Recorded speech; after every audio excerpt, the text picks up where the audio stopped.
Hi everyone, मैं प्रिया और अपने चैनल पर आप सभी का स्वागत करती हूँ। चलिए, तो आज मैं एक अलग कथा की ओर।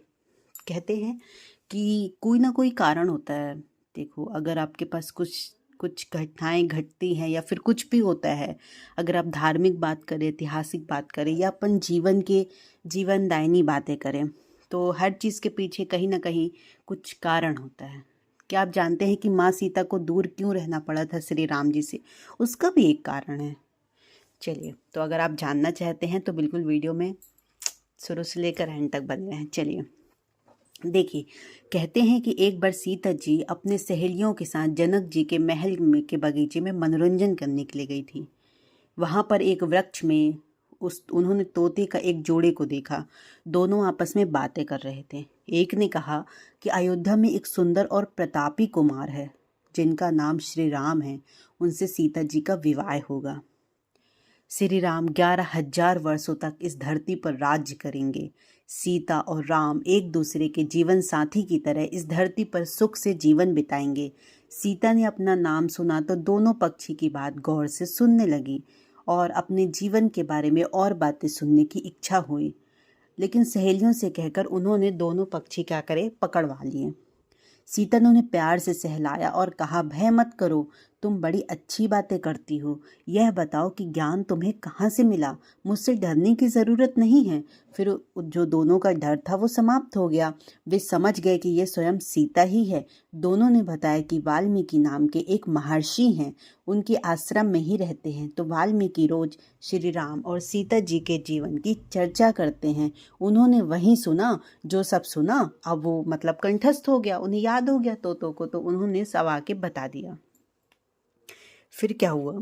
सीता ने और पूछा तो तोते ने कहा कि दशरथ पुत्र श्री राम शिव धनुष का भंग करेंगे और सीता उन्हें पति के रूप में स्वीकार करेगी।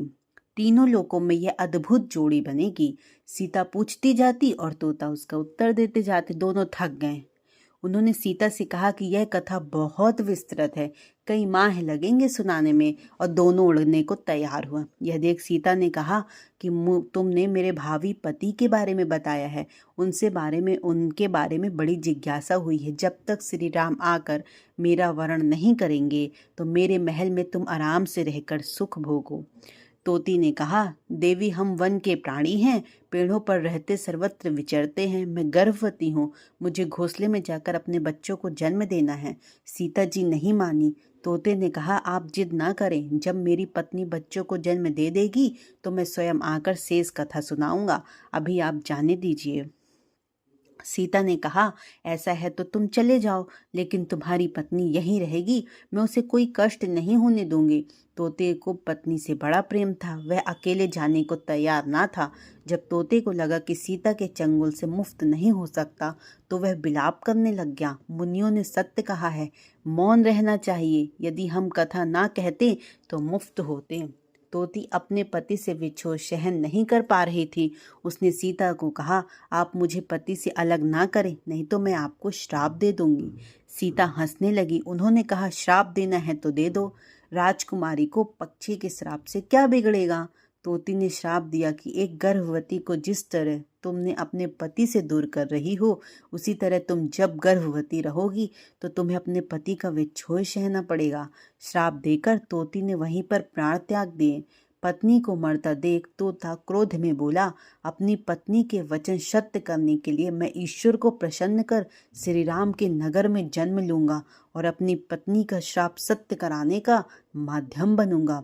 वही तोता बाद में अयोध्या का धोबी बना, जिसने जूठा लांछन लगाकर श्री राम को इस बात के लिए विवश किया कि सीता को अपने महल से निष्कासित कर दें।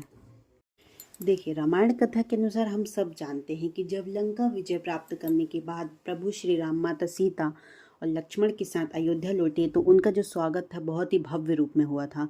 अयोध्या वासियों ने घी के दिए जलाए थे, लेकिन रामायण का ये स्याय पक्ष था। माता सीता को अपनी पवित्रता का प्रमाण देने के लिए अग्नि परीक्षा भी देनी पड़ी, यहाँ तक कि उन्हें राज्य के बाहर जंगलों में भी जाना पड़ा। भगवान श्री राम ने माता अयोध्या को क्यों छोड़ा? देखिए, जब भगवान श्री राम को 14 वर्षों का वनवास हुआ तो वे अकेले ही वनवास जाना चाहते थे, लेकिन माता सीता ने उनके साथ चलने का निर्णय लिया। ये माता सीता का स्वतंत्र निर्णय था। जंगल में माता सीता का रावण अपहरण कर लेता है। इसी मूल कारण को लेकर भगवान श्री राम ने लंका की चढ़ाई की और रावण का वध किया। जब श्री राम लंका विजय के बाद अयोध्या वापस आए तो कुछ दिनों बाद श्री राम के गुप्तचरों ने उनसे कहा कि प्रजा में माता सीता की पवित्रता पर संदेह किया जा रहा है। इसी संदेह के कारण माता सीता को अग्नि परीक्षा भी देनी पड़ी, लेकिन इसके बाद भी माता सीता की पवित्रता पर सवाल उठाए जा रहे थे। तब प्रभु श्री राम को पिता दशरथ द्वारा सिखाया गया राजधर्म याद आया, जिसमें राजा दशरथ ने कहा था कि एक राजा का अपना कुछ नहीं होता है, सब कुछ राज्य का हो जाता है।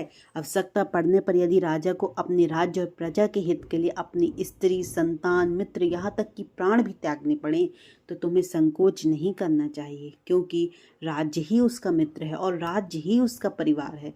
प्रजा की भलाई ही उसका सर्वोपरि धर्म है। इस कारण से भगवान श्री राम ने अपने राजधर्म का पालन करते हुए माता सीता को छोड़ने का मन बना लिया। सीता जब गर्भवती थी तो उन्होंने एक दिन प्रभु राम से तपोवन घूमने की इच्छा व्यक्त की। श्री राम ने लक्ष्मण से कहा कि वे सीता को तपोवन में छोड़ाएं। लक्ष्मण ने तपोवन में पहुंचकर अत्यंत दुखी मन से सीता से कहा, माते, मैं आपको यहाँ से वापस नहीं ले जा सकता, क्योंकि यही मेरी आज्ञा है। कहते हैं कि लोग इस घटना का जो दोष है वो राम को देते हैं, मतलब सारा दोष श्री राम जी को देते हैं, लेकिन ऐसा करते समय लोग भूल जाते हैं कि राम एक ऐसी अद्भुत चेतना का नाम है जिसे कलंक तो दूर उनकी छाया भी छू नहीं सकती, क्योंकि राम पर अधर्म करने का आरोप उतना ही मिथ्या है जितना माया के स्वामी श्री राम की माया से रचा यह मिथ्या संसार।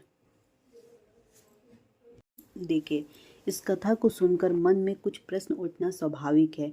क्या सीता के इस परित्याग के अलावा राम के पास लोक निंदा से बचने का कोई दूसरा उपाय नहीं था?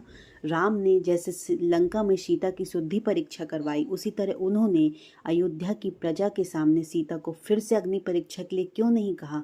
क्या सीता की दोबारा अग्नि परीक्षा करवाने से राम को आत्मग्लानि नहीं होती? गर्भवती सीता का परित्याग करके राम ने अपनी प्रतिष्ठा को हमेशा के लिए कलंकित क्यों कर लिया? राम ने राजधर्म तो निभा लिया, लेकिन उन्होंने पिता और पति के धर्म निभाने से मुंह क्यों मोड़ा? देखिए, हर इस प्रश्न के पीछे कोई ना कोई कारण है। चलिए, तो आई होप आप भी इसका आंसर हमें कमेंट बॉक्स में अवश्य बताएंगे, मैं आपका वेट करूंगी। चलिए, तो जय श्री राम दोस्तों। आई होप आपको वीडियो बहुत पसंद आया होगा। ज़्यादा से ज़्यादा लोगों तक शेयर करें और हमारे चैनल को सब्सक्राइब भी करें। Thank you so much. जय श्री राम, जय श्री कृष्णा। और देखिए, जितना आप ज़्यादा से ज़्यादा इस वीडियो को शेयर करेंगे उतना लोगों को पता चलेगा कि आखिर श्री राम, मतलब जो सीता माता थी, वो हमारे श्री राम भगवान से क्यों इतने दिन तक दूर रहीं।